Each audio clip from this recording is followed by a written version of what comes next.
நீர்நிலைகளை பராமரிக்க தவறிய தமிழக பொதுப்பணித்துறைக்கு 100 கோடி ரூபாய் அபராதம் விதித்து தேசிய பசுமை தீர்ப்பாயம் தற்பொழுது தீர்ப்பு வழங்கியுள்ளது. பக்கிங்காம் அணையை தூர்வார கோரிய வழக்கில் இந்த தீர்ப்பை அது தெரிவித்துள்ளது. 100 கோடியை பொதுப்பணித்துறை மத்திய மாசு கட்டுப்பாட்டு வாரியத்திடம் ஒப்படைக்க உத்தரவு பிறப்பித்துள்ளது. இதுகுறித்து செய்தியாளர் சதீஷிடம் கேட்கலாம். சதீஷ், இந்த விவகாரம் குறித்து பின்னணி சொல்லுங்க. கார்த்திகா, இந்த விவகாரம் குறிப்பாக கடந்த 2013ஆம் ஆண்டு தொடங்கிய ஒரு வழக்கு. 2013ஆம் ஆண்டிலிருந்து பல்வேறு வழக்குகள் தென்மண்டல தேசிய பசுமை தீர்ப்பாயத்தில் சென்னையில் உள்ள முக்கியமான 3 நீர்நிலைகளான பக்கிங்காம் கால்வாய், கூவம் ஆறு மற்றும் அடையாறு ஆறு ஆகிய ஆறுகளை முறையாக பொதுப்பணித்துறை பராமரிக்கவில்லை என்பது தொடர்பாக பல்வேறு வழக்குகள் தொடரப்பட்டன. அதில் ஜவஹர்லால் சண்முகம் என்பவர் தொடர்ந்த வழக்கு இத்தனை ஆண்டு காலமாக தென்மண்டல தேசிய பசுமை தீர்ப்பாயத்தில் நடந்து வந்தது.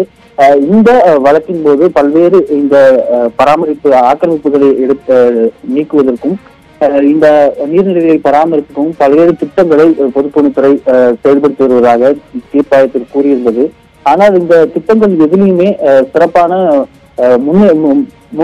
முன்னேற்றங்கள் இல்லாத காரணத்தால் தேசிய பசுமை தீர்ப்பாயம் இந்த உத்தரவை தற்போது பிறப்பித்துள்ளது.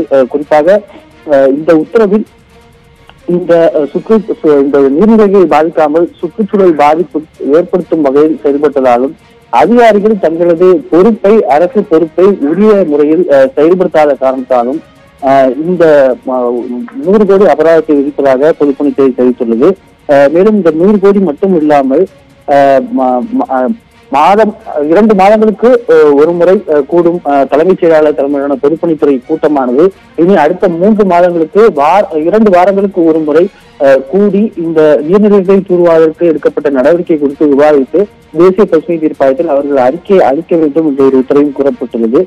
மேலும் இந்த 3 நீர்நிலைகளிலும் ஏற்பட்ட பாதிப்பு, அதை மறுசீரமைப்பு செய்யும் திட்டம், தற்போது உடனடியாக இதை மறுசீரமைப்பு செய்ய வேண்டிய நடவடிக்கைகள் ஆகியவை குறித்து ஆய்வு செய்ய மத்திய மாசு கட்டுப்பாட்டு வாரியம், Indian institute of sciences Bangalore, Madras school of economics, நீதி, தமிழக மாசு கட்டுப்பாட்டு வாரியம் ஆகியோர் கொண்ட நிபுணர் குழுவை ஒன்றை தேசிய பசுமை தீர்ப்பாயம் நியமித்துள்ளது. இந்த நிபுணர் குழுவானது 3 மாதங்களுக்குள் தங்களது அறிக்கையை இந்த 3 நீர்நிலைகளிலும் எப்படி மறுசீரமைப்பு செய்யலாம் என்ற அறிக்கையை தாக்கல் செய்ய வேண்டும்.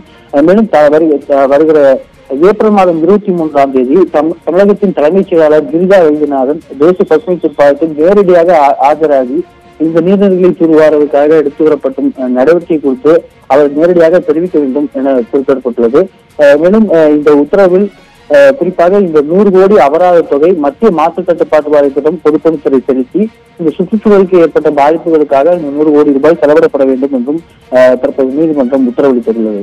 கார்த்திகா, கூவம், அடையாறு, பக்கிங்காம் கால்வாய்களை பராமரிக்க தவறிய தமிழக பொதுப்பணித்துறைக்கு 100 கோடி ரூபாய் அபராதம் விதித்து தேசிய பசுமை தீர்ப்பாயம் தீர்ப்பு வழங்கியுள்ளது.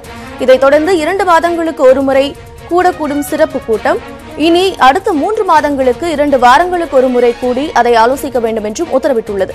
இதுகுறித்த கூடுதல் தகவல்களை செய்தியாளர் சதீஷ் கூறினார். உங்கள் தகவல்களுக்கு நன்றி சதீஷ்.